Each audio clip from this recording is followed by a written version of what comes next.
Word of God. Amen. Preacher Hermie. Good morning, everyone. Are you excited? Do you have a joyful heart to worship God in spirit and truth? Amen. Let us all worship God in spirit and truth with gladness, with truthfulness.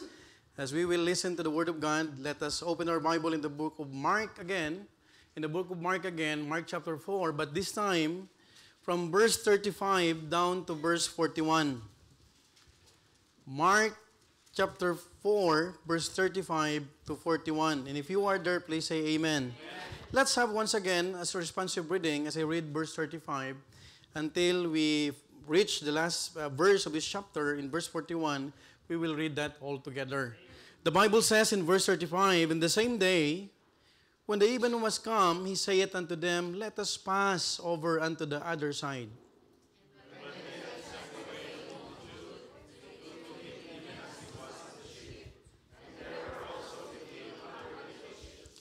Verse 37, "And there arose a great storm of wind, and the waves beat into the ship, so that it was not full.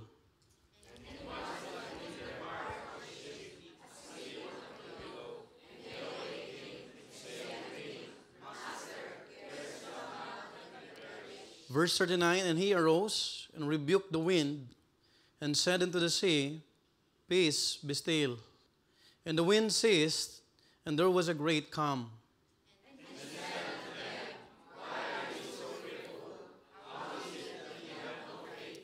Verse 41, altogether now read. "And they feared exceedingly, and said one to another, What manner of man is this, that even the wind, the sea obey him?" Let's pray. Heavenly Father, bless our time together to worship you in spirit and truth. If there's any sins, Lord, that we are not yet confessing, Lord, that could hinder our service, please be the one to cleanse us. And we're asking the power of the blood of the Lord Jesus Christ shed on the cross of Calvary to wash us, to cleanse us, Lord, so that we could fully and truly honor you with a sanctified heart, a sanctified mind, as we listen to thy word, O Father. Lord, we don't want to bless even, Lord, the visitors that we have. May you continue to speak in their hearts, and also, Lord, continue to meet the needs of your people. If there's anyone, Lord, who needs to be born again in a Bible way, please save souls this morning. Thank you, Father, for this great privilege. We love you, Lord. We entrust everything to you in the mighty name of our Lord Jesus Christ. Amen. Please be seated. Storms are part of life. Do you believe on that? In the past week, we have seen our home country in the Philippines, how the storm submerged houses underwater. Nagkakagulo kasi trilyon ang utang ng Pilipinas. Are you following? And whether we like it or not, our country is located in a place where storms are normal. In Italy, we have seen heavy rains in the past 2 weeks. May mga areas sa Italy nagbaha.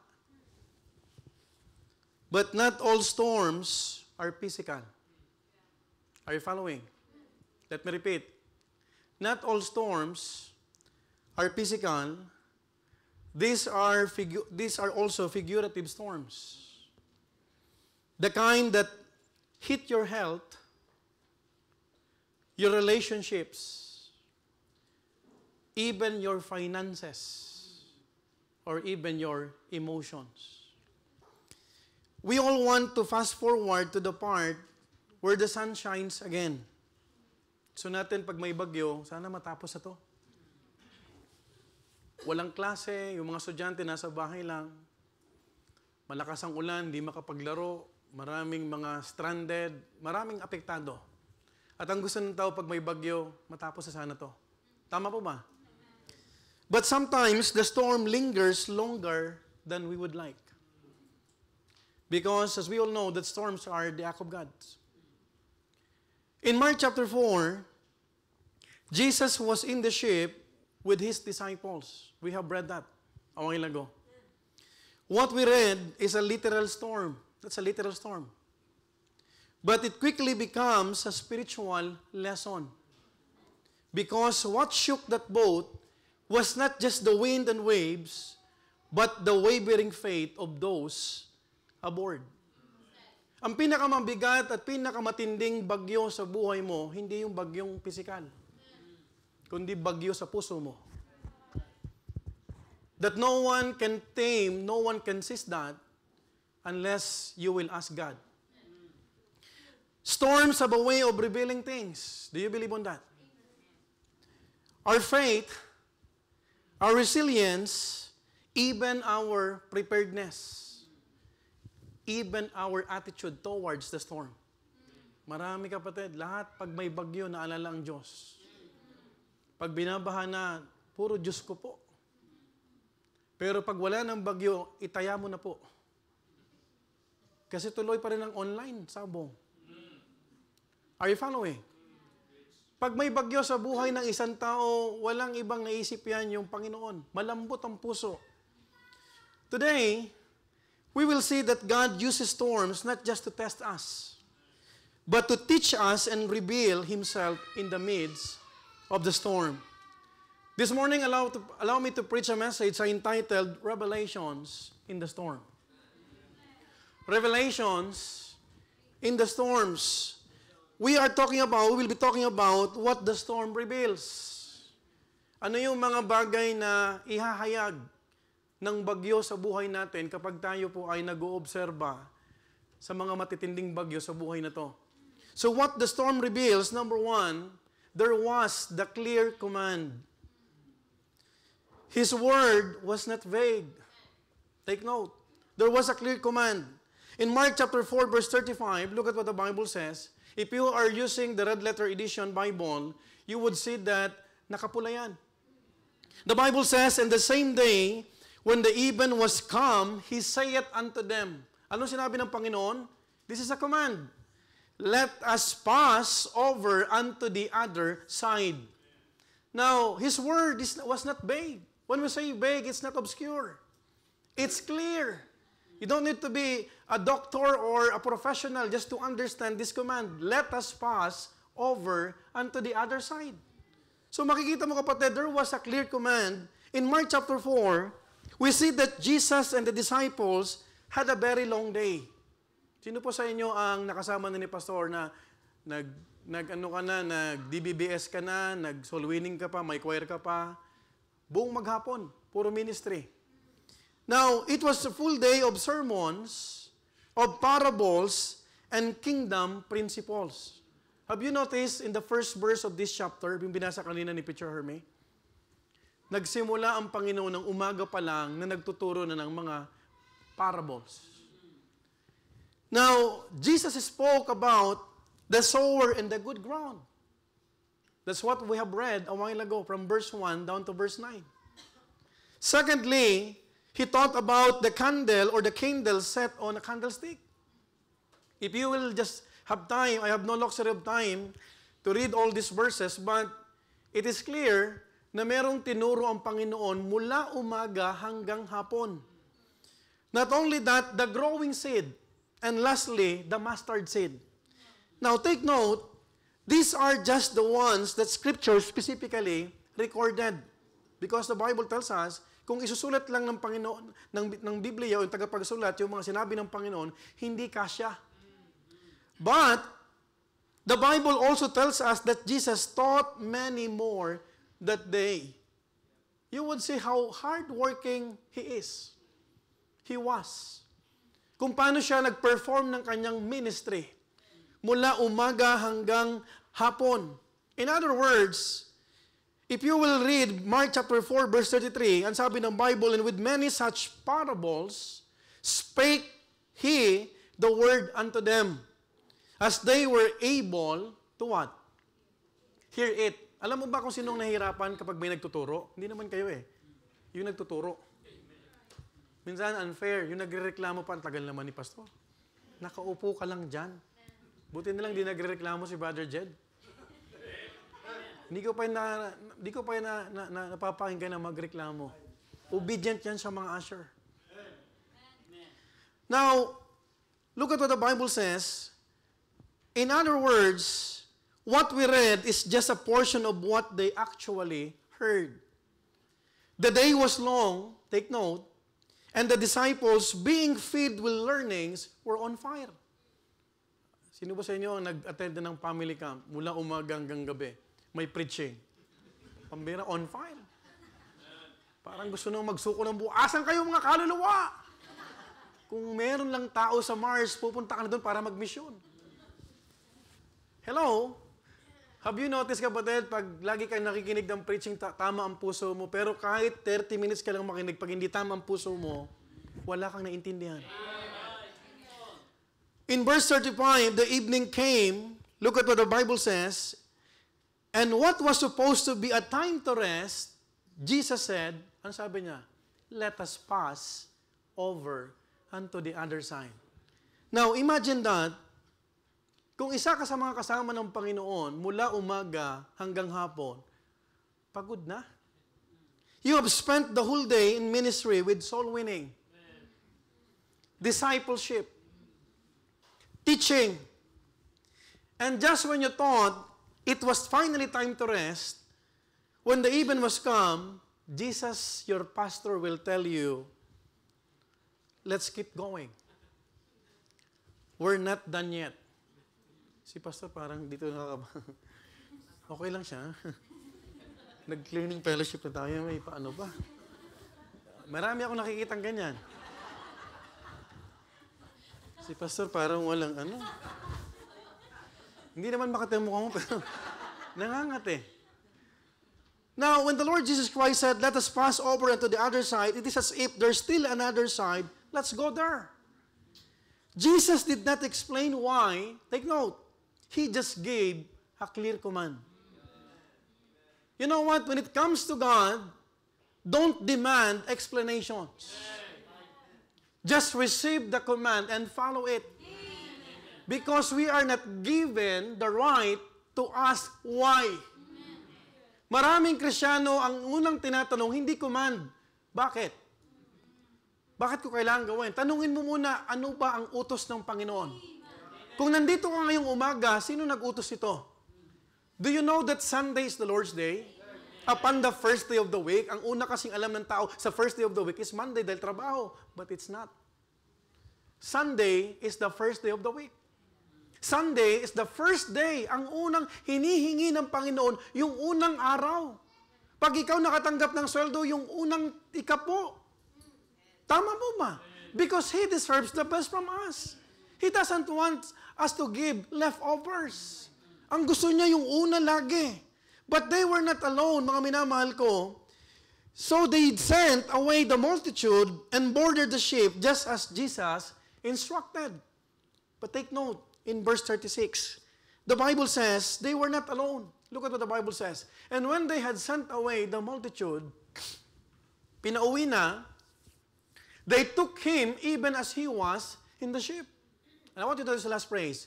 And there was also with him other little ships. So, hindi lang isang boat. May mga maliliit na kasama. Are you following? Now, they were not alone. Take note, ang kanilang pupuntahan, ang kanilang ship, ang kanilang dadaanan, kapatid, walang iba yung Sea of Galilee.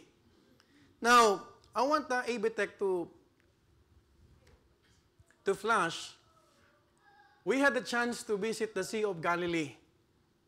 At marami nagtatanong, Pastor, yung Sea of Galilee ba maalat? Why is it that in the book of Luke, there was no longer a sea, but there was a lake? Lake of Tiberias. In John, Lake of Nazareth. Pagdating sa merong tawag na sea. The Sea of Galilee. Now, the Sea of Galilee is actually a lake, not a sea. Despite its name, and here's why. In ancient times, large inland bodies of water were sometimes called seas, even if they were not salt water. The Hebrew word yam, hindi yung yummy ha, Y-A-M, can mean both sea and lake depending on the context. So ito yung dadaanan nila. So calling it the Sea of Galilee or Lake of Gennesaret or Lake of Tiberias is more about language tradition than scientific classification. In fact, when we had the lunch there in Galilee, sabi, this fish or fishes that you will eat is from the Sea of Galilee. Ang tawag dito ay St. Peter's fish. Pagtingin ko, tilapia. Ang mahal. Sabi ko, pambira kang St. Peter. It costs one fish for 5 euro. Piprituhin lang. Lalagyan ng toyo, kalamansi. Ang tawag na ay St. Peter. At pag nag-burp ka, holy ka, burp. Kasi St. Peter, fish ang kinain mo. Now, the Sea of Galilee is a freshwater lake. So a summary that could help us, it's called a sea due to historical and linguistic reasons. But geographically, it is a freshwater lake. Kaya nga, maganda na binabasa mo rin ang Matthew, Mark, Luke, John. Huwag kang mapagod. Ay, nabasa ko na to. Pero pag tinanong ka, bakit dito lake, dito sea? You could have a good answer, the right answer, because we have the responsibility to divide the truth. Rightly dividing the word of truth. And praise God, because magsisimula na ng ating Bible school. As they sailed across the Sea of Galilee, everything seemed calm at first. But when they were far from the shore, when they were too far to turn back, a great storm arose and began to rock the vessel. Now, I do not know how you would imagine how strong that storm was. But the Bible described it not as a moderate to heavy drizzle, but a violent one. Now, take note, it was so violent that it started filling their ship. Halos mapuno na ng tubig yung bangka at lulubog na sila. In Mark chapter 4, verse 37, look at what the Bible says. And there arose a great storm of wind, and the waves beat into the ship, so that it was now full. Now, before we think about those in the ship with Jesus, think about also the small ships who followed Him. Kasi yung sinasakyan ng Panginoon, medyo malaki. Pag may bagyo, kawawa ang maliit. Are you following? Huwag mo lang tignan yung sinasakyan ng Panginoon, ang tignan mo yung maliliit na bangkang sumunod sa utos ng Panginoon. Folks, and there was also with Him other little ships. Ano kaya ang iniisip nila, yung mga sumunod? Don't think about the boat that where Jesus Christ Himself was there. Ang tignan natin kapatid, gusto kong ilagay mo yung isipan mo dun sa mga sumunod sa utos ng Panginoon na ang sinasakay nila maliliit na bangka. Maybe they thought the Master was wrong in taking us to this extended trip. Possible? Yes. Pambira, dapat kasi nagpahinga na lang tayo. Pwede ba yon? Pwede iniisip nila. We should have just rested.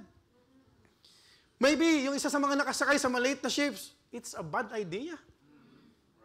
Tama po ma? Alam mo, pag may bagyo na, may problema na, marami nang sisihan. Jesus is full of wisdom but lacks discernment. Minsan, walang discernment yata si pastor. The vision is clear, tapos pandemic. Are you following? Madaling mag-isip ng mga negativities kapag may bagyo at may ungos sa buhay. But there was a command, and I hope and pray that you will be established. It was a clear command. Let us pass on the other side. The command left no place for suggestion. It was said with authority, without explanation. When you are reading the Word of God, make sure that you will not demand an explanation because this is an authority. Wala nang kung ano-ano, what if? Pag nagbasa ka ng Bible, kapatid, pag sinabi ng Bible, go ye therefore, just go. Don't question anymore. Because it was a clear command. And it was said with authority, as the storm raged, the disciples found themselves in a situation that didn't align with their expectations. Ang daming tinuro ng Panginoon. Imagine, they were on fire. Sobrang dami ng parables, ang dami nilang teaching na napakinggan sa Panginoon. And suddenly, when the Lord Jesus Christ commanded them, let us pass on the other side. And here's the great storm. Kawawa yung maliliit na bangka. But, you know what they did? They obeyed. They followed Jesus exactly as He said. They did not resist the command. Wala akong nabasa na may nagreklamo, Lord, pagod na tayo, Lord. May mga ugaling Kristyano, Pastor, pagod na po siya. Pero totoo siya, ang pagod. Totoo hindi. Wala tayong nabasa. Actually, may sumunod pang maliliit na bangka. Nauna na sila, pero may sumunod pa. Because of the commandment of the Lord Jesus Christ, they did not delay the journey. They were in the center of His will. And yet, take note about this, they were now in the middle of a storm. Now, let me ask you, doesn't it seem familiar to us? May mga times na, Lord, sumusunod naman ako, bakit may bagyo sa buhay ko? Are you following? Folks, the storm was a good place of application for all that they learned during the day. Bago nagkaroon ng bagyo, bago nagkaroon ng malinaw na utos, sila ay napunuan ng mga salita niya at aral niya. Are you following? You know what? Hindi ka bibigyan ng bagyo sa buhay na to ng ating Panginoon kung hindi mo makakaya. Are you following? The reason why you are experiencing that, it is because God already filled your hearts with His eternal truths. That is the reason why every time you are worshiping God through listening to the Word of God, don't sleep. Kasi babaunin mo yan. Yung mga prinsipyo, yung mga spiritual truths na yan, yung mga applications na yan na dapat mong i-apply, you will remember that day na meron ka ng problema. And you know what? There are times where we obeyed and surrendered to His will, and yet we see ourselves still going through storms. Lord, akala ko ba pag naging Kristyano ako, bakit ako pinipersecute? It's one of the storms. Persecutions. Na dati, wala ka namang kaaway sa pamilya mo ngayon dahil nag-church ka na at naagaw na yung oras, pinipersecute ka na. That's a storm. Not only persecutions, but sometimes we will encounter what? Financial instability. Ito yung pinakamabigat na bagyo. Na talagang nasishake ng bangka. Yung bangka, yung puso mo. Tama mo ba? And not only that, there are times there are storm about health concerns. Lord, alam mo na gusto ko maglingkod, bakit ako may sakit na ganito? And I want you to understand, kapatid, it doesn't mean that you're obeying God's command, there will be no storms. Right. Because sometimes, kapatid, ginagamit ang storm to reveal many things. And in the storms, we could all unfold that there was a clear command. His word was not vague. His word was not obscure. It's a clear command. Hindi pwedeng magkamali ang Panginoon. Do you understand that? He's an all-knowing God. He knows what lies ahead. He knows what will happen tomorrow. He knows your weakness. He knows also your strength. You ought to follow His command. You know what, folks? The Lord's command was clear. Our response was to obey without fear. But now, why do we face tempest storms afar or after? Bakit? Lord, bakit ganito? Kung kailan gusto ko nang sumunod sa iyo, bakit may problema? Bakit tumarating yung mga bagyo na to? Wala silang kasalanan. Tama po ba? In fact, magkakasama sila na nagtuturo ang Panginoon. Can I hear amen? Are you following? There was no sin visible, and we assume, mga minamahal ko, that obedience guarantees smooth sailing. Folks, my dear beloved brethren, if you are a new believer, it doesn't mean that you're obeying to the Lord. There will be always smooth sailing. There will be always storms.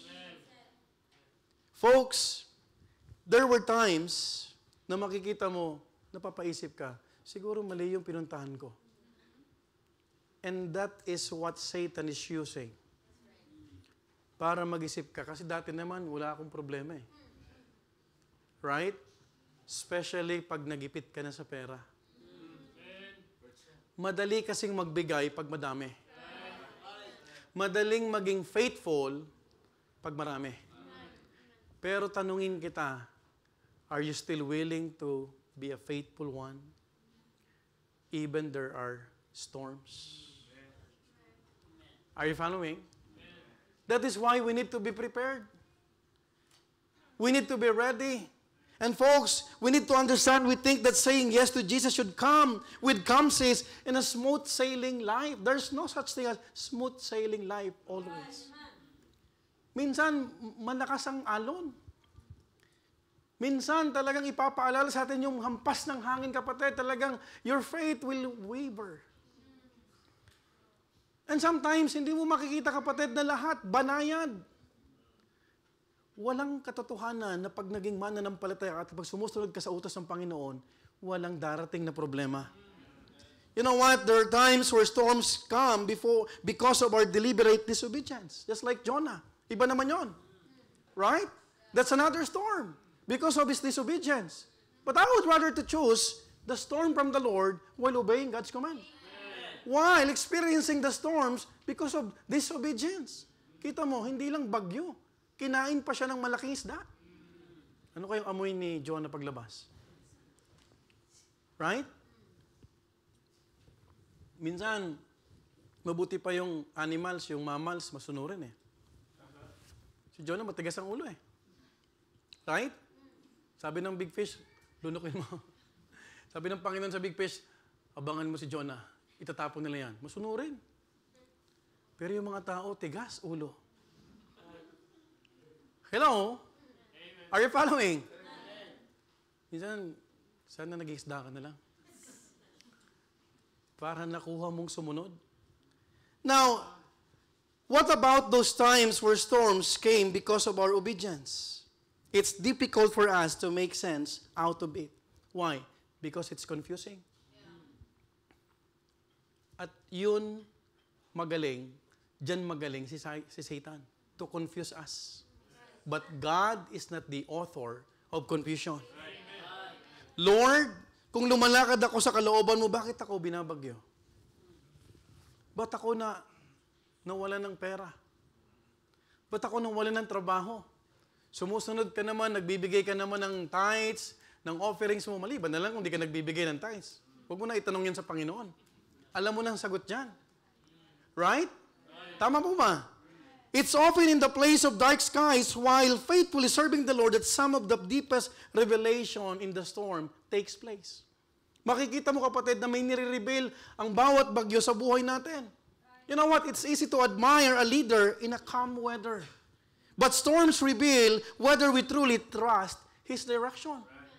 If God's command was clear and you followed it in obedience, then rest assured that you are not in the storm by accident. Because in God's eyes, in the presence of God, there's no such thing as accident.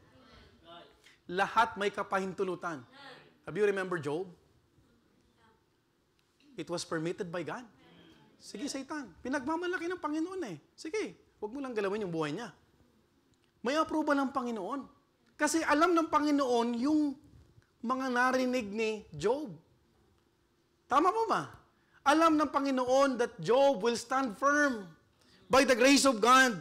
And you know what, kapatid, in Romans 8:28, we know that all things work together for good to them that love God. To them who are called according to His purpose. Ito yung verse na sinabi ni Sister Laika, yung nag-testimony siyang napaka-iksi. In James 1:3-4, knowing this, that the trying of your faith worketh patience. But let patience have her perfect work, that she may be perfect and entire, wanting nothing. Sinusubukan tayo para matutunan natin yung pasensya. Amen po ba? At kapag natutunan natin yung patience na to, the Bible says, let patience have her perfect or complete work, that she may be what? Perfect, mature, and entire, wanting nothing. You know what, folks? If you would read this passage, Jesus initiated the journey. The storm did not catch him by surprise. Why? Because faith should not rest in the calm, but in the command. Yung pananampalataya, kapatid, nakaangkla sa pagsunod mo sa utos niya. Na kahit may problema, pag alam mo at malinaw ang command, teka lang, susunod ako sa Panginoon. Never doubt in the storm what He told you on the shore. Lahat ng tinuro nila sa pangpang mula umaga hanggang hapon, that is to test during in the middle of the storm. Have you realized that? Have you understand, kapatid? Hindi sila binigyan ng pagsubok o ng bagyo ng Panginoon na wala munang tinuro ang Panginoon. A lot of parables and teachings. That is why, yung napapakinggan natin every Sunday, that's only what? Learning, knowledge. But you know what? The more na nakikinig ka, susubukin ka. If you will gonna apply it in your own storm. Folks, be very careful. Kasi habang nagsusulat ka ng notes, kaya nga ayoko na mag-notes, pastor eh. Susubukin ka. Ito yung tinuro sa akin ng discipler ko. Na magkakaroon ng pag-uusig at maging handa. Na sarili ko palang asawa, sarili ko palang anak, magiging problema ko. Because persecutions, kapatid, that happened to us only. But even in the time of Jesus, He was the first one who experienced persecution. Are you following? Yung persecution natin, wala pang katiting. Pastor, bakit ako walang persecution? Hindi ka nabubuhay sa tama eh. You are not spiritual. Nakikiayong ka. I hate the thought that let's go with the flow. You are not a dead fish. Kung anong tugtog sa trabaho mo, hindi mo dapat sayawin yan. Meron kang tugtugin, meron kang dapat pakinggan ng musika dahil ikaw mananampalataya. Making a difference. Folks, you have to understand, minsan kapatid, para tayo kapatid, makita yung tinatawag na Panginoon sa buhay natin, kahit matindi ang bagyo, we have to make a stand. We have to be established because you are there because God intends to reveal something you could not have seen on dry ground. You know what? Hindi mo naman matututunan ang lahat kapag walang problema. Precious lessons in life are learned during the storms. Kasi tuturuan kang umiyak. Tuturuan kang lumuhod. At tuturuan kang makita gaano kalaki ang Diyos at gaano tayo kaliit kung wala ang habag niya. Are you following? Folks, the Bible says in Isaiah 55 verse 8, "For my thoughts are not your thoughts, neither are your ways my ways, saith the Lord." In 2 Corinthians 4:17, "For our light affliction." Biruin mo yung affliction natin, light.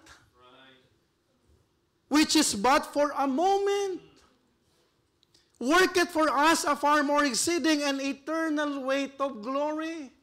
Sipin mo yung paghihirap natin bilang Kristiyano na pinipersecute tayo, maliliit daw na bagay. Hindi mo pwedeng ikumpara sa kalulhatian ng Diyos sa langit. Because in heaven, there are no more tears, no more sorrows, no more utang, no more inisip ka ng pambayad sa kuryente, wala ka nang uhulugan sa Malta na pambayad sa kuryente. Alam mo ba sa Malta, ang kuryente walang bill, uhulog ka lang ng barya. Pag nakalimutan ni Bishop Romnick maghulog ng barya, patay ka. Hindi tutuloy ang aircon. Walang bill, walang miracle doon. Ikaw ang maghuhulog ng barya. Are you following? Hindi mo naisipin because kasama natin the light of the world. Kasama na natin kapatid yung provider. Kasama natin kapatid the great healer, the great physician.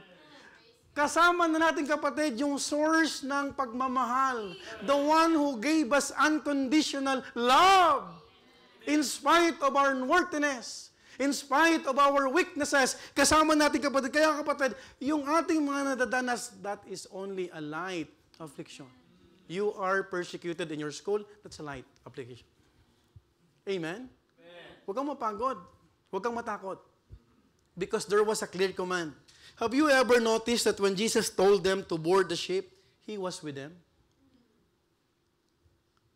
He did not say, "You board the ship while I stay here on the shore." Now, when the command is clear and the obedience is unquestioning, the presence of God is not in doubt.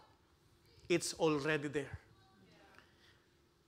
Hindi nag-utos ang Panginoon. Sumakay tayo, let us pass. Kaya sabi niya, let us pass.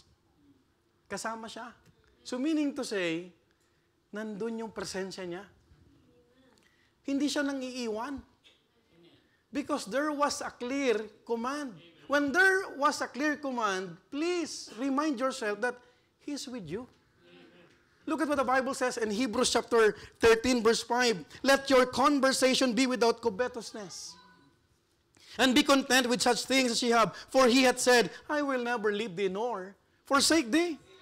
Tama po ba? In Matthew 28, 19 to 20, kita ko kapatid Sir Janice, naglinis yan dito dahil group nila naka-assign, tumakbo ng galing soul winning, tumakbo pa ng Bible study. And there was a command. Ito yung ginagawa niya, go ye therefore and teach all nations, baptizing them in the name of the Father, and of the Son, and of the Holy Ghost, and teaching them to observe all things, and whatsoever I have commanded you, and lo, I am with you always, even unto the end of the world. Amen. When there was a command, His presence is there. Hindi siya nangiiwan. Hindi ka kapatid dapat patakot na baka mapahiya ako kasi mas magaling yung aking kausap. Are you following? When you are given a command, just obey it. Amen po ba? At kasama mo ang Panginoon. There was a great command na sinasabi ng Panginoon, anumang panahon sa buhay na to, pag nag-aakay ka ng kaluluwa, kasama mo lagi ang Panginoon. What a great privilege na lagi natin makasama ang Panginoon. So pag hindi ka pala nagsusuluwining, hindi mo kasama ang Panginoon. Kasi ibang kasama mo. Are you following? Iba yung sinusulot mo. By the way, we do not believe in sulot winning. We always believe soul winning. Amen? Amen po ba? Kapatid, we have to win the people. The world, not the world win us. Amen? Hindi sila kapatid na dapat makapag-impluensya sa atin. You know what? Sa bagyo ng buhay, kung nasa kalooban ka ng Diyos, hindi mo na kailangan sumigaw na, Lord, sasamahan mo ako, o samahan mo ako, dahil kasama mo na siya. You know what? To be honest with you, I'd rather be in the middle of a storm with Jesus than be on dry shore without Him. Papiliin ka, nasa pangpang ka, pero wala ang Panginoon. O nasa gitna ka ng dagat na may bagyo, pero kasama mo siya. You're always in the safest place when you are obeying God's command. Amen. Hindi ka mapapahamak. Have you ever walang nalunod? May nabasa ba tayong may napahamak? Not even one. Hindi man lang nalagasan ang buhok ni Peter. Are you following? Amen. Because Jesus Christ is with them. Why? He's the one who gave this command. So folks, there are revelations in the storm. What the storm reveals, number one, the clear command. His word was not vague. Number two, let's talk about the second revelation, the clouded confidence. Their faith wavered. Minsan, because of storms, parang nakakalimutan na natin kung gaano kakapangyarihan ng Panginoon. And sometimes, it happens. Kahit sa matatagal ng Kristiyano. Hello? Look at what the Bible says in verse 38. And he was in the hinder part of the ship. I want to notice the word hinder. Asleep on a pillow, and they awake him, and say unto him, Master, carest thou not that we perish? Look at this question. Master. Nandun yung paggalang. Nandun yung pagtawag ng master pa rin. But look at the following statement. Carest thou not that we perish? You know what? Jesus had several disciples who were seasoned fishermen.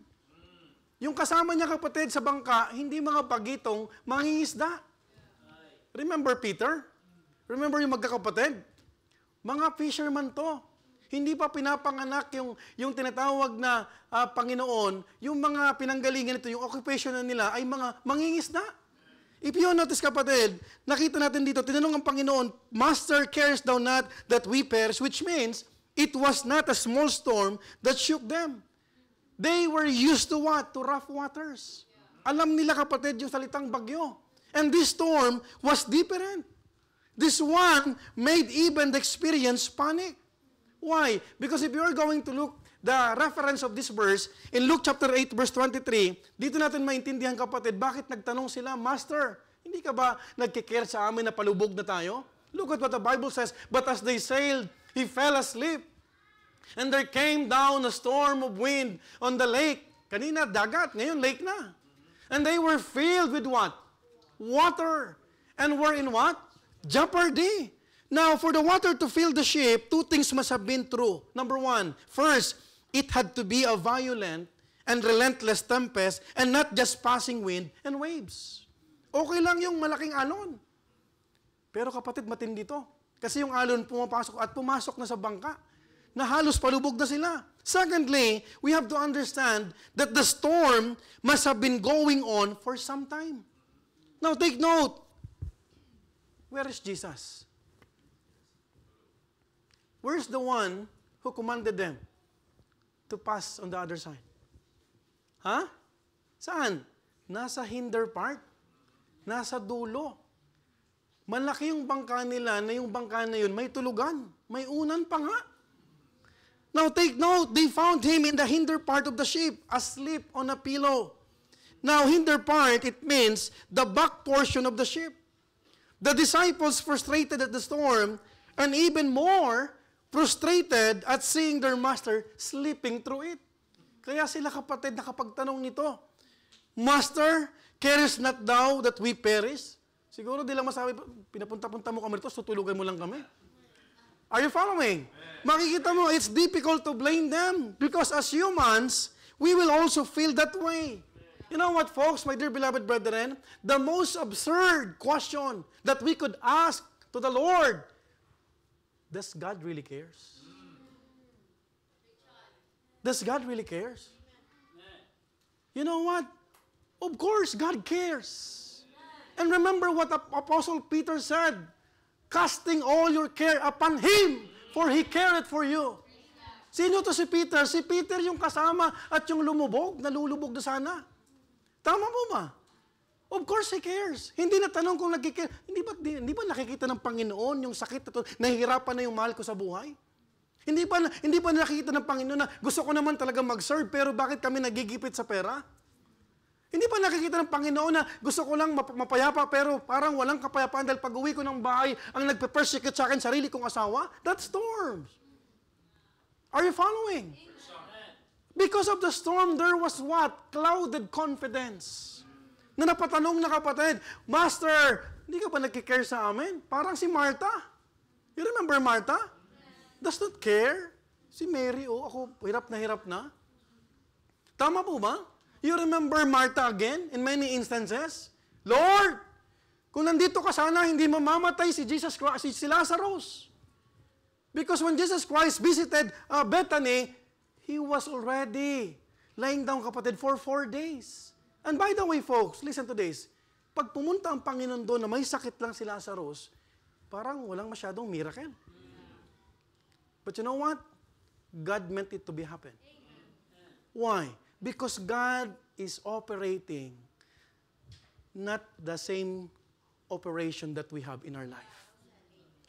And by the way, God is not bound with time. Hindi mo siya pwedeng sabihin, kapatid, Lord, bakit wala ka pa? Amen? Iba, kapatid, ang nangyari nung 4 days nang si Lazarus ay patay at nakahimlay. Tama po ba? Dinelay ng Panginoon because God wanted, mga kapatid, that event happen, that storm in the family of Martha and Mary will become for His glory and honor.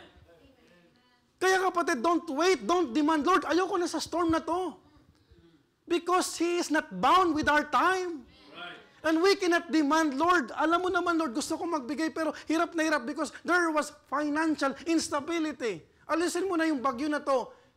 God has many ways to reveal the storms in our hearts. Because as I've said, the worst storms is not the bagyong sisang. Not, ano yung malakas?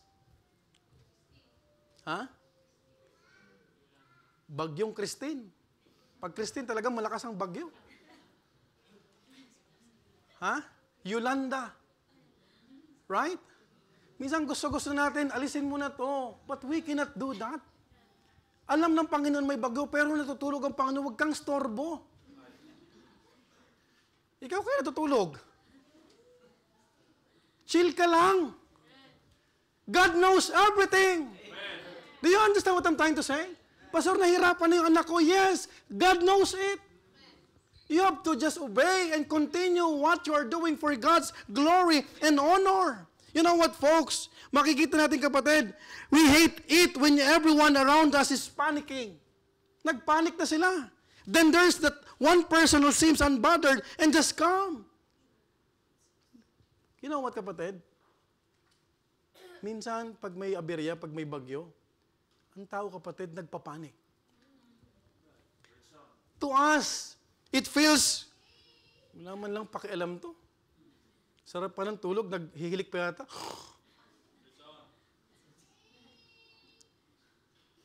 Tinanong yung bata doon sa loob.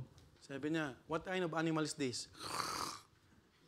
Sabi ni Jillian, kasi.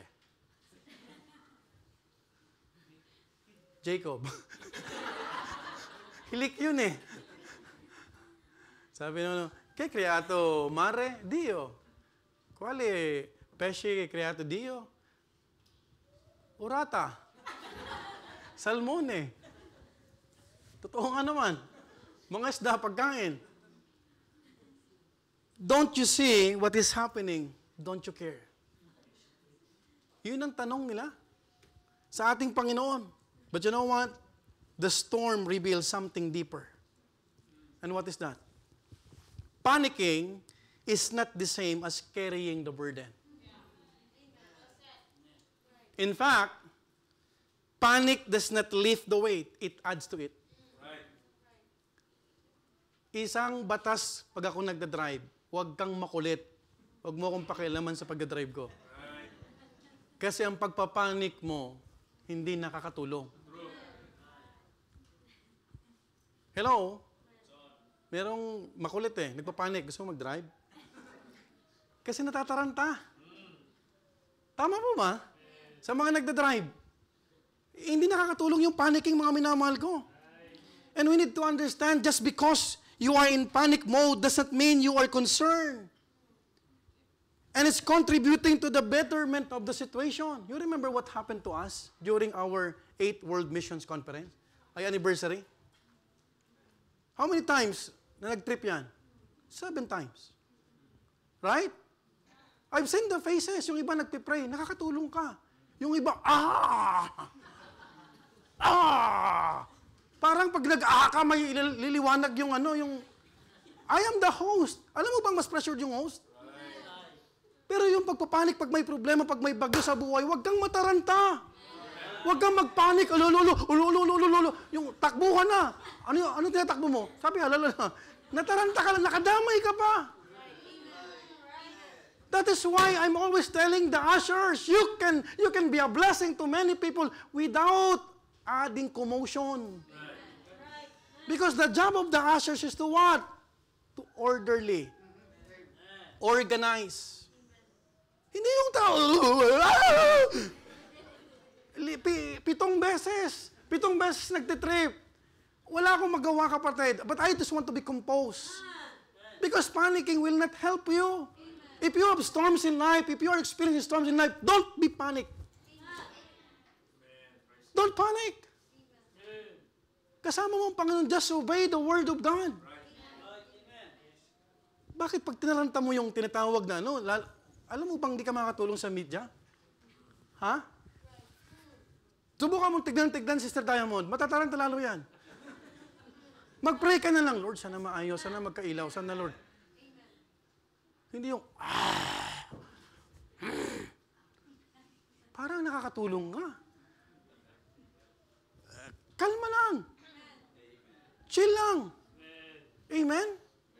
Pag may mga problema sa church, kapatid, kalma lang. Maraming bagyo na tayong kinaharap. And by the grace of God, kapatid, wala namang nalunod sa atin. Meron nagpatihulog. Pero walang nalunod sa atin. Because we chose to abide in the same boat. Don't jump off where God is there. Don't jump off to the ship where Jesus Christ is the captain. He's the one who's handling the helm. Huwag kang aalis dyan. Ang driver natin yung Panginoon. Hindi tao, because the moment you jump off, there are sharks. There are waves that can drown you. There are many strong winds that will beat your bodies, and to the point, kapatid, that you cannot breathe anymore. Minsan, OA. Nag-overreacting tayo. It is as if na nakakatulong tayo. Why don't you pray? You know what? Just because you are reacting, it doesn't mean you are helping. Panicking clouds our faith. That's why in this storm, there are many revelations. There was a clouded confidence. Galing kayo sa pagtuturo, kasama mo yung great master. Mula umaga hanggang hapon, isang bagyo lang. Master, you don't care to us. Don't you know that we are sinking now? Yun lang. Mahaba kayo nagkasama. Ang dami-dami mong natutunan, nag-discipleship ka, ang daming preaching, midweek service, nakikinig ka, pero sa isang problema lang, mga minamahal ko, sa isang bagyo lang, kapatid, ay gusto mo nang bumitaw, at tinatanong mo ng Panginoon, Lord, wala kang pakialam sa akin. Who are you to say that? He cares, of course. He knows your struggles. Tama po ba? We are so ungrateful. Ang sakit ng mga mananampalataya, amnesia. Don't you know, kapatid, the rampant disease in our Christianity today is the spiritual amnesia. Because we do not remember how powerful God is. Ang dami-dami ng pagkakataon sa buhay na tinawid ka ng Panginoon. Dahil sa isang bagyo lang, kukwestiyonin mo ng Panginoon, parang malito. Wala ba siyang discernment dito? Wala bang awa ang Panginoon mula umaga? Soul winning na, discipleship na. Kaya sabi ko, huwag kang magbilang. Kasi pag nagbibilang ka na, ang tinitignan mo na, sarili mo na. Pag dumating ang bagyo, kapatid, ang kukwestiyonin mo na, yung Panginoon. Why don't you count the blessings?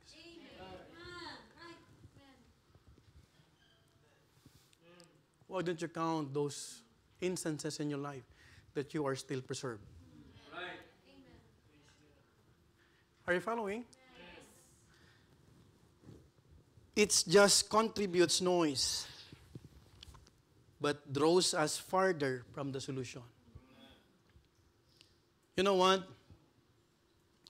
Doubting if God still cares for us in the middle of our storms is only a clear manifestation that we are not too careful to whom we will entrust our life.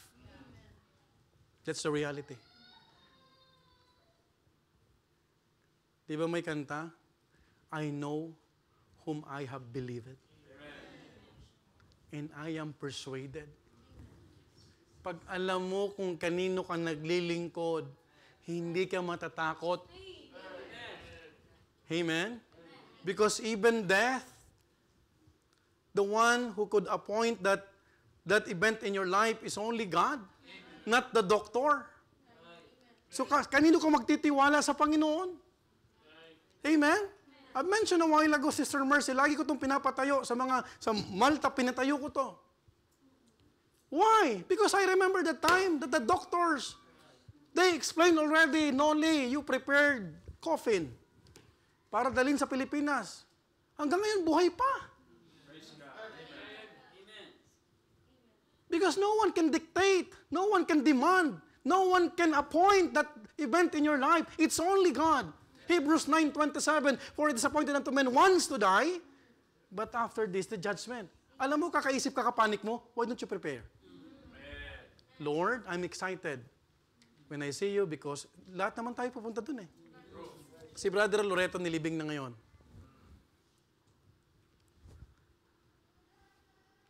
I've heard the good memories of the Cortez siblings during the eulogy. Nanonood ako. And you know what? Isang araw, makaka-fellowship na natin siya eh. Tama? Instead na mag-panic ka, maghanda ka na lang. Are you following? Can I hear amen? Doon naman tayo pupunta lahat eh. Right? Ang tanong kapatid, huwag kang matakot. Ba't ka matatakot? Doon tayo pupunta lahat. Even Bill Gates. Hello? Even the richest person who ever lived in this world. Doon pumunta si Solomon. Kahit kapatid si Elon Musk. Naintindihan nyo kapatid? Doon papunta yun. That is why you need to understand, mga minamahal ko, when Jesus slept, it was not because He didn't care. For one reason, He came from a very exhausting day of teaching. His sleep was real. It reminds us of His what? Humanity. By the way, don't forget that Jesus Christ is 100% human being. Ikaw ba naman, mula umaga hanggang hapon magturo, di ka mapagod? Eh ako nga, wala akong ganang kumain pagkatapos ng preaching eh. Right? Normal na makatulog siya. It doesn't mean na wala siyang pakialam. Because during the time, merong kenosis. Merong kapatid na 100% God and 100% human being. And take note, the second thing that we need to understand, more significantly, his sleep was intentional.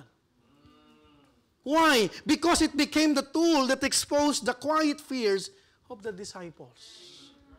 Alam mo kapatid, one thing na na-reveal dito, may mga reservation pa pala ang mga disipulo nila. Imagine, Master, do you really care for us? We are sinking. Hindi mo itatanong yan kung wala ka ng reservation. Maybe some of you are still asking, does God really care for me? Talagang tama ba nandito ako? Saan yun ang papaisip ng diablo sa'yo eh? Right? Kasi madaling bumalik. Now, balikan mo muna kapatid yung buhay mo na nasa mundo ka. Kung anong uring buhay meron ka. And by the way, don't be impressed with Facebook postings. Those people that they are portraying that they're happy, they are the ones who have really problems. Maraming hindi totoo sa social media. Are you following? Alam mo ang totoong kasiyahan? Kahit wala ng pera, masaya kayo sa loob. Kahit may utang, nandun ang pagmamahalan. Right? Anin mo yung pera mong libo-libo sa bangko. Nagtatala ka naman kayo. Walang tiwala sa iyo ng asawa mo dahil, naku, binawasan mo na yan, ha? Hindi mo madadala yan sa kabaong. Are you following? Are you with me? Di ba lang isang ulam lang? Di ba? Ang sarap kumain ng sardinas sa may itlog. Igisa mo sa kamatis, sa onion. Pag ako nagluto noon, wow! Lalong na-inlove sa akin ang asawa ko. Parang hindi totoo yun na, sabi si Sir Flo.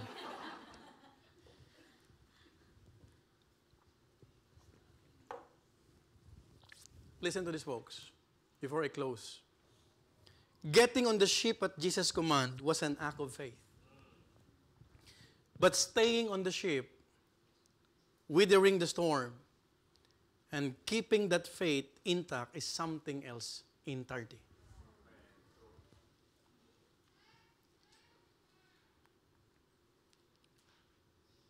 Sometimes, we have problems and we feel like God, He doesn't care.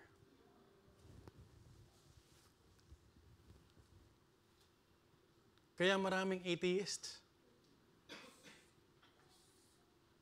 Si c'è Dio perché? Come mai?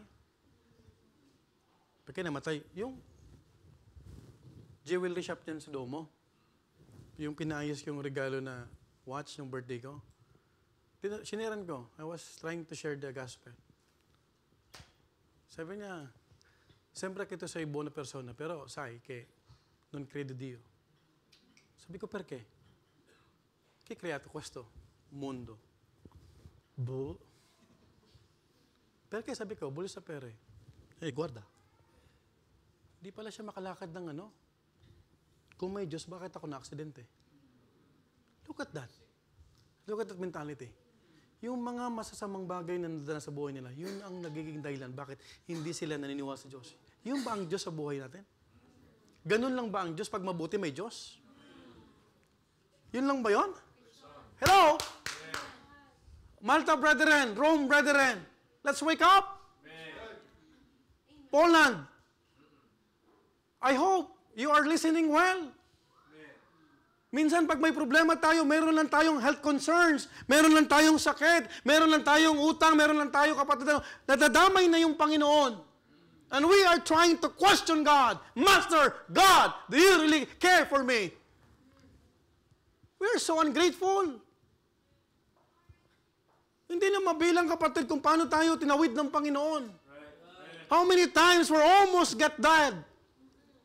How many times we're almost, mga kapatid, hit by cars or vehicles along the road? How many times, kapatid, na yung mga maling desisyon natin, kapatid, ngayon nakabangon ka na? How many times we failed God in our life? And yet, He continued to stretch His hand. Pati paglilingkod natin sa Panginoon, nadadamay. Right? How many times, kapatid, na nanghingi tayo specifically, Lord, bigyan mo ako ng anak, binigay ng Panginoon.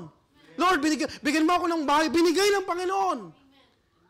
Tama po ba? Tapos sa isang bagyo lang, you will ask God, Lord, do you really care for us? Where are you? Napaka-ungrateful ng Kristyano ngayon. Tama? Konting problema, konting bagyo. You know what? We expect that our urgency becomes urgency. Without realizing that He allows the rain to pour to us to also expose the hidden fears and doubts that we will still have. Listen to this. If storms come, it's not because the Master does not care. It's because there is a lesson to be learned. Bawat problema, kapatid ko, bakit ka mayroong problema specifically sa pamilya mo, may lesson behind dyan. Are you following? Huwag mo lang tignan yung problema. Tignan mo, anong matututunan ko dito? Are you following? Lord, may sakit yung asawa ko, may sakit yung mahal ko sa buhay, mahal na mahal ko siya. Alam na ng Panginoon yun. Pero anong gusto ng Panginoon? Dahil baka binibigyan ka ng kaisipan na maalala mo ako. Because when people are healthy, ang isip ng tao magbakasyon. Do you know, kapatid, lahat ng tao ngayon nasa labas halos ng Italia, yung mga taga rito? Why? They are posting what? Nagbakasyon dito, nagbakasyon doon, nagpakasarap doon, but they have no time for God.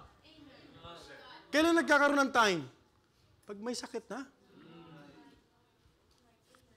Totoo hindi? It's one thing to obey and calm seas, but it's another thing to remain when Jesus seems silent and the waves won't stop. Do you know, kapatid, mabilis sumakay sa bangka, gaya ng kasing bilis, magdesisyon ng papabilang at magpabaptize sa church. Pero kapag dumating na yung bagyo, mananatili ka pa rin ba?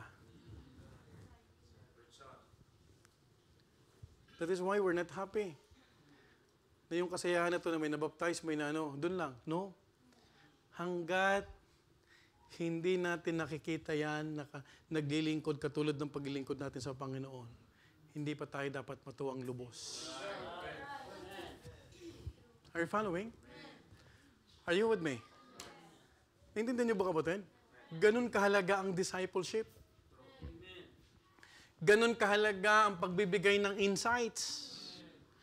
Ganun kahalaga na mag-pour out ka ng buhay mo na magiging testimony sa Kanya. Sister Eliza is doing great in the outreaches. Yung mga teachers doon, natututo mag-devotion, natututo maging responsable. God can use us in many ways. Naintindihan niyo, kapatid? And when God is using us, kapatid, pag dumating naman ang bagyo, huwag mo naman, kapatid, questionin ng Panginoon. Sa isang problema lang, na walang ka lang ng pera, bangkarote lang, as in, zero. Sasamahan ka dyan. Ako rin wala rin pera eh. But I have God. I am still teaching my son, Nak, look at me. My God is so big, so strong, and so mighty. There's gumaganong-ganon pa. Can you lead that? O kaya mong my God is so big kapag marami kang pera. Yun ang problema. Matamlay. Yung kasiyahan mo ba pag mabigat to? Doon ka lang ba masaya?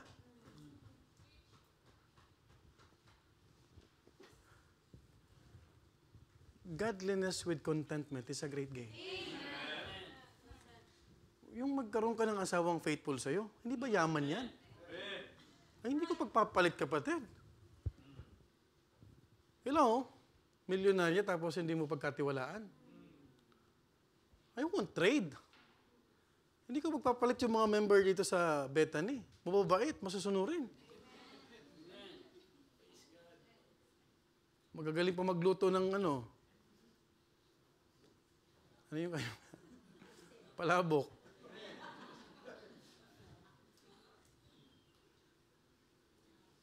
Hello? Pagpapalit mo yung fellowship. Anong gusto mong fellowship? Katulad ng mga fraternity, nagpapaluan. Hello, bro? Hello, sis? Yung bang sis, yung bang ang kahulugan ng brotherhood? Storm is a revealer of who we really think Jesus is in our life. Next time we ask, Lord, don't you care? Remember that He's not watching you from a distance. He's with you in that same storm. So what is your storm revealing about you? Sino tayo pag may bagyo? Does it expose fear that you have hidden behind surface level obedience?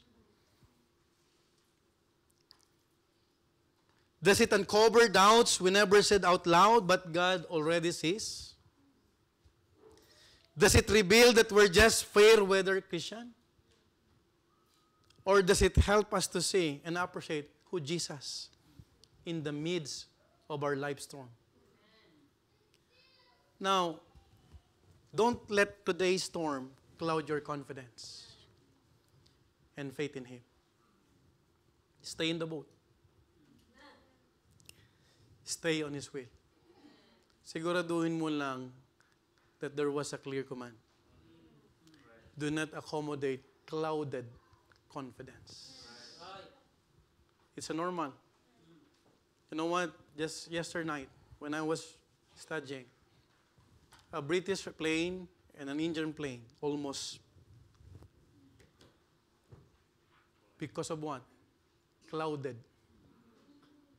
Hindi na-detect sa kapal-kapal ng bulak. Ano yan? Ulap. Sobrang, konti na lang. One ruler. Bagbabanggaan na yung wing ng left wing tsaka ng right wing ng ano. Konti na lang. British plane tsaka ano. And they were spared.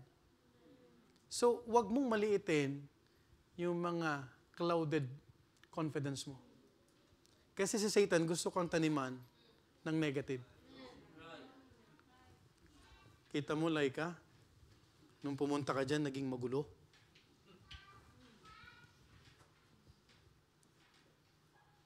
That's the expertise of Satan.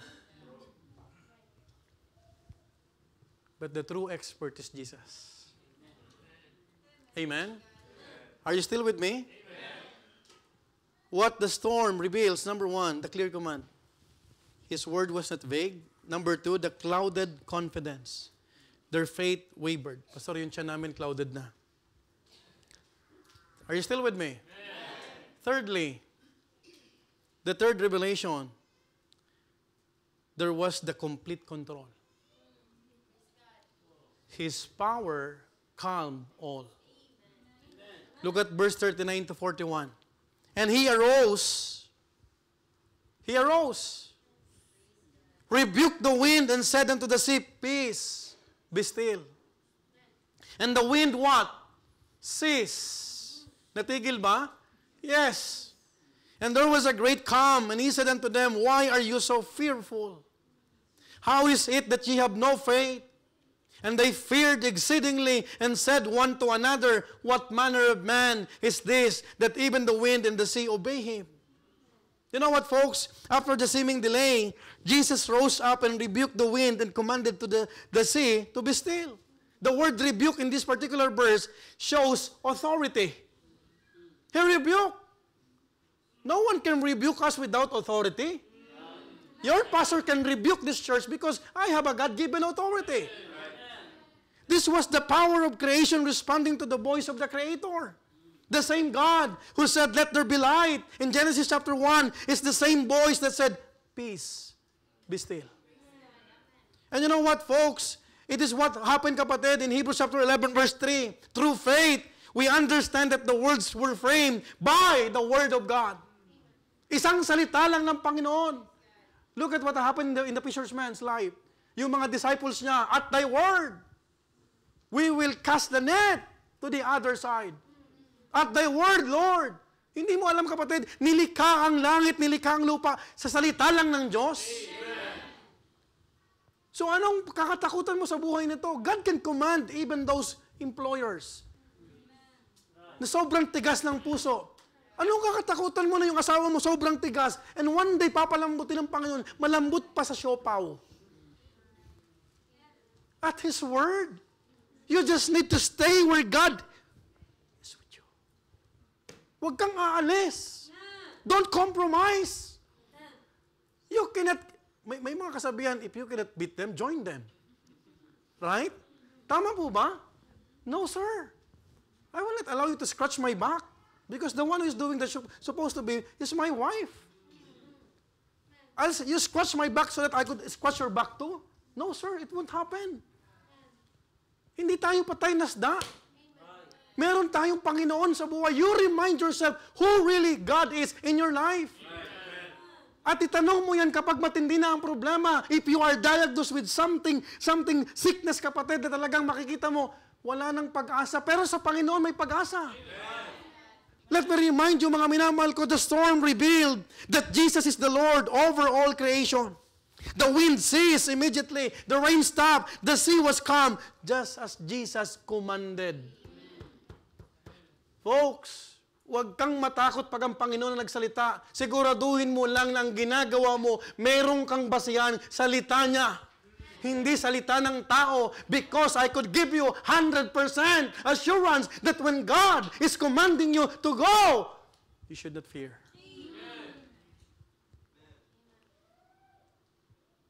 Pag ang tao ng kinatukutan mo, umaalis ng Panginoon. Pero pag sa Panginoon ka may takot, magdadagdag ang Panginoon. If you will see, Jesus did not teach or rebuke the disciples who questioned His motive and undermined His care during the raging storm. Have you noticed that? Hindi ni-rebuke yung mga disciples habang may bagyo pa. He did so after there was a great calm. Why? It's because He understands that when we're drowning in fear, when we are drowning in emotions, we are not ready to receive what? Correction. Wala namang pinagkaibayan sa bata. When the emotions of a child, of a kid is meltdown, nakikita mo, kapatid, na nagwawala yan, hindi mo pwedeng paluin yan. Right? Tama po ba? Hindi niya ma-absorb, hindi niya maintindihan. And sometimes, kapatid, nakakalungkot, maraming nagmamadaling magulang pero hindi marunong magpakamagulang. Are you following? Naintindihan niyo ba, kapatid? Hindi ni-rebuke ng Panginoon while there's the storm. Ang ni-rebuke na yung tinatawag na bagyo, storm. Kalma. Are you following? Hindi niya ni-rebuke, pambihira kayo, kasama ko kayo ng umaga hanggang hapon. Ang dami kong tinuro, tapos itatanong nyo sa akin, nagkikira ko sa inyo? He fed 5,000. He healed many sickness, divers of sickness. And then magtatanong sa akin, do you really care for us? Para kapatid, napaka-illogical. You know what, folks? Just like a child, good parents know that it's not wise to scold a young child while they're having a real meltdown. They won't absorb it. The storm in Galilee revealed that the bigger storm was not in the sea, but in their hearts. Alam mo matinding bagyo? Hindi yung bagyo sa Pilipinas. Hindi yung bagyo sa Japan, yung bagyo sa puso mo. Because until now, you are stormed with doubts. anxieties, depressions. Hello? Ang tindi ng bagyo. Wala namang humaampas na hangin pero yung puso mo gulong-gulo. A double-minded man is unstable in all his ways. Why? Bakit dalawa? Kasi yung puso mo hindi stable. Keep thy heart with all diligence, for out of it are the issues of life. That's Bible. The heart is deceitful. Sino bang gusto ko? Si Aida, si Lorna, o si Fe? Isa lang?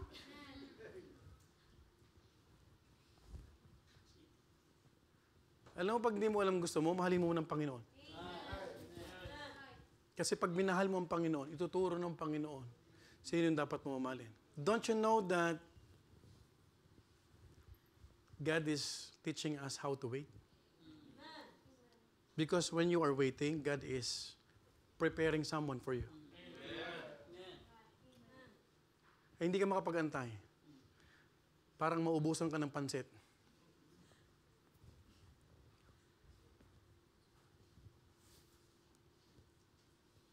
It also revealed that Jesus is greater than all. I'm almost done. He is greater than the storm back in the sea. And He is greater than all storms will ever face. Huwag mo sabihin, naranasan ko na, pastor, ang matinding bagyo, dagok. Ako na ang pinakamatindi. Think about this. Meron pa. Hindi pa yan. Kaya huwag kang makakapagsiguro na hindi pag-pray yung anak mo. At hindi ibig sabihin, katabi mo na yung asawa mo sa kama, wala nang bagyo dyan.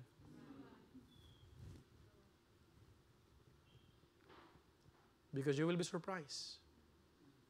May mga titiw. Ay, anong titiw? Ano yung titiw niyo? Hindi. Tutubi. Titiw. That's an inside joke. After everything was calm, Jesus confronted the disciples for their lack of faith. Nung nakita ng Panginoon, wala nang hangin, wala nang wave, banayad na. That's the only time He asked the disciples, "Why are ye so fearful?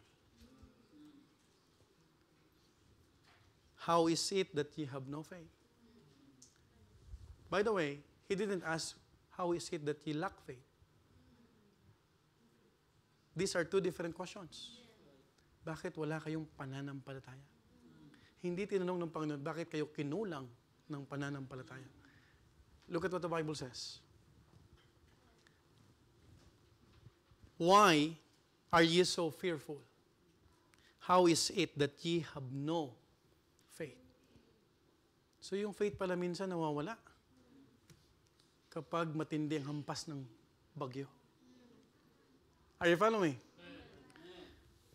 But the Bible says in 2 Timothy 1:7, God hath not given us the spirit of fear, but of what? Power, love, and a sound mind. Wala ka naman sakit sa isip, pero para kang nasa mental hospital because you are doubting the power of God.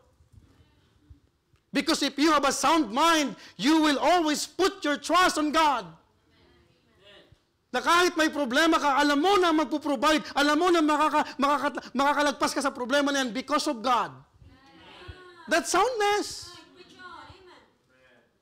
Kung meron kang sound mind, kapatid, kahit ikaw single pa rin, you will not entertain strangers. Anong gusto mo? Matulad sa iba, kapatid, na nagsisisi. Hello? Anong gusto mo tumalon sa tinatawag na bangka? Yung bangka na ginagamit ka magsagwan? You want to experience the life in the oceans without the boat? Do you have the sound mind? How many people try to imagine, okay lang na walang church. Total, ang puso ko sa Panginoon. That's an old lie. That's an old lie. Because Jesus is the head of the church. Don't play in the church. Ito yung ship natin. Ang kapitan yung Panginoon. Pag sumagwan tayo, marami tayong mapupuntahan, maraming European countries ang mabubuksan. if we will keep on mission with God, if we will keep on focus, if we will just keep our eyes, our sight, our priorities to God, kahit anong bagyong dumating sa Bethany Milan, isang araw, nag-worship tayo sa kabilang property na. Hello? Naisip niyo ba, kapatid? Who would have thought? Meron na tayong church registration sa Malta. Who would have thought yung mga kapatid natututo ng paunti-unti? Are you following? Okay, yung DBBS, yung 3 days sa DBBS, halos wala naman akong ginawa na. The young people, Sister Eliza, yung mga volunteers, yung mga lahat, makikita mo, kapatid. Kaya yung mga bata, Pastore, poso 5 giorni.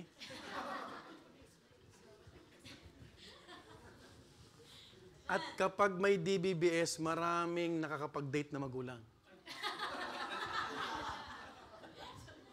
Yung smile ni Preacher Sai talagang...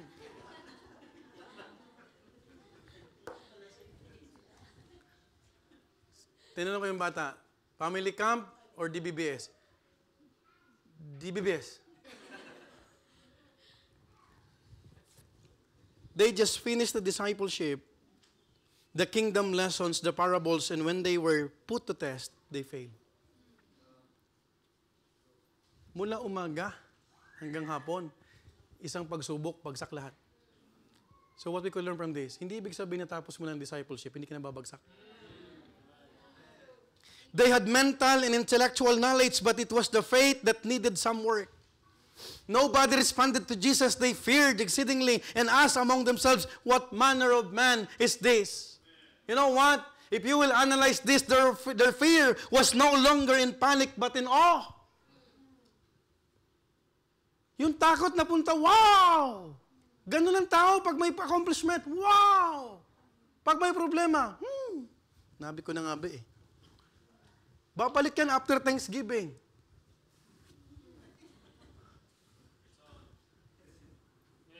Hello? Are you following? Masarap kasama sa paglilingkod na kasama mo sa hirap at ginhawa. Yung tirik ang araw, yung malakas ang hangin, magkakasama pa rin kayo. It strengthens our what? Camaraderie. It edifies the body of Christ. It encourages your leaders, your pastor. Are you following? Malaking halaga ka, kapatid. Malaki ang gagampanan mo kapag nasa gitna tayo ng bagyo. You still keep yourself in calm. You replace your fear with awness. Wow, I have big God. You remind yourself. Tama? It was there where they realized that Jesus was not just a rabbi or master of law. He was. And He is God the Son. With them in that boat. Kung alam mo lang nakasama mo ngayon ng Panginoon, hindi ka magbabackslide. He is the true protector. The storm revealed His humanity who was tired and needed sleep, but it also revealed His divinity who has complete control over winds and seas. Folks, storms may be used to shake our surroundings, but they also reveal our theology, whether they are theoretical or practical. Ang dami na nating series of lessons we tailored. I am so amazed when I check the cabinet there, ang dami na nating mga tailored Sunday school. During the pandemic, Unforsaken, DNA. Wow! Tapos isang bagyo lang sa buhay mo. Aatras ka at magtatanong ka, may Panginoon ba talaga dito? If Jesus is in your boat, truly kapatid, trust Him completely. You will get to the other side. And all that chaos, all the storm, all that they crossed was just for one important business. Ano yun, Pastor? And that is to what? To meet one person. Someone. And who is he? Pagod na, may bagyo pang binagdaanan. Isa lang pala ang pupuntahan nila. Have you realized that? Who's that person? A man who was naked. A man who was possessed. A man who was crying out, cutting himself, and living in a place where no one wanted to go. A demoniac in Gadarenes. In Mark chapter 5, verse 1 to 2, let me read this quickly. Ang sabi ng Bible, they came over unto the other side of the sea, into the country of the Gadarenes. Verse 2, and he, when he was come out of the ship, immediately there met him out of the tombs a man with an unclean spirit. Folks, this was the man. This was the other side where Jesus wanted to go. That was the other side. And Jesus went through the storm for him. Why? Because all for a soul that is desperate for a Savior.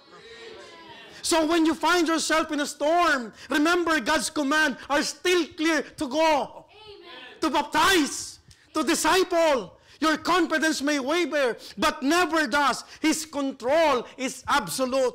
Amen. Even when He deems quiet. Even sa tingin mo natutulog ang Panginoon.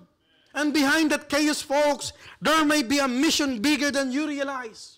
The storm reveals where your faith stands, but more importantly, it reveals who Jesus truly is. Folks, let me encourage you, ang isang kaluluwa, napakahalaga. Bakit pag-aaksaya ng Panginoon ng isang job, isang demoniac na taga-gatherings na walang kapatid, pag-asa na sa society? Iniiwasang kinakatakutan. Let me remind you that was the reason why Jesus Christ gave the clear command, let us pass on the other side. At yung isang side na yung kapatid, yung isang walang kabuluhan, sa salitang makamundo, walang silbi. Are you following? So kahit may problema ka, soul winning is still the main thing. Kahit wala tayong pambayad, may dinadala ka, kahit namatayan ka, kahit ano, I thank God for the Cortez family. Nagsa-soul winning yan. Nagdadalamhati, pero soul winning is the main thing. Tayo kapatid, pag binibless ng Panginoon, we don't have time. Pero mo, sasabihin mo sa leader mo, pag may time na bro, nakakahiya. Ito, pagod na. Mula umaga hanggang hapon, hanggang gabi, dinaanan pa ng bagyo, just one person. Have you realized that? Isang tao lang. Ganon kahalaga. What shall a prophet a man if he shall gain the whole world and lose his own soul? Because a man's soul is very precious in the eyes of God. You know what? Kahit discouraged ka, kahit na-disiplina ka, kung nagsusulwining ka, you are still on the safe ground. Yung iba kapatid, walang time sa soul winning. Kasi pagod. Pagod saan? Saan? Ministry? I don't think so.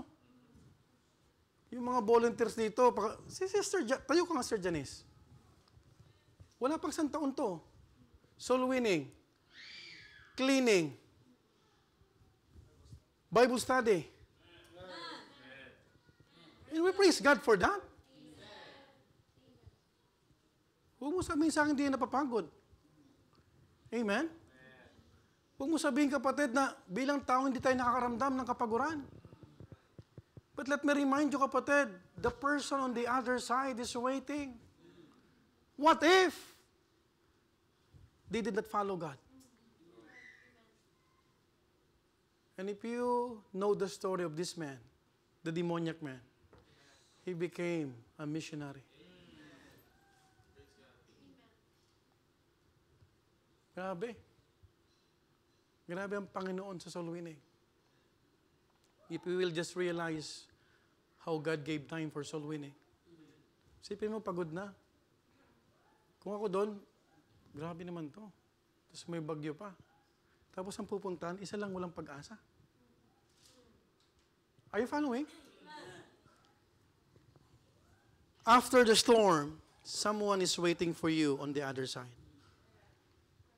Pag nalagpasan mo yan, kapatid ko, may nag-aantay pala sa'yo. Listen to this. I am about to close. Someone who needs to learn the lesson that you just learned in the midst of the storm. Alam mo bang wala kang ibabahagi kung wala ka naman na experience. Isang araw, tatapikin mo na lang yung tao na gusto mo encourage. Brad, intindihan kita, pinagdaanan ko yan. Pero hindi mo magagawa ang tumapik at sabihin pinagdaanan kung ikaw, habang nasa bagyo, tumalon ka na. Sumuko ka. Parents, if you are facing turmoil with your kids, just stay on the boat.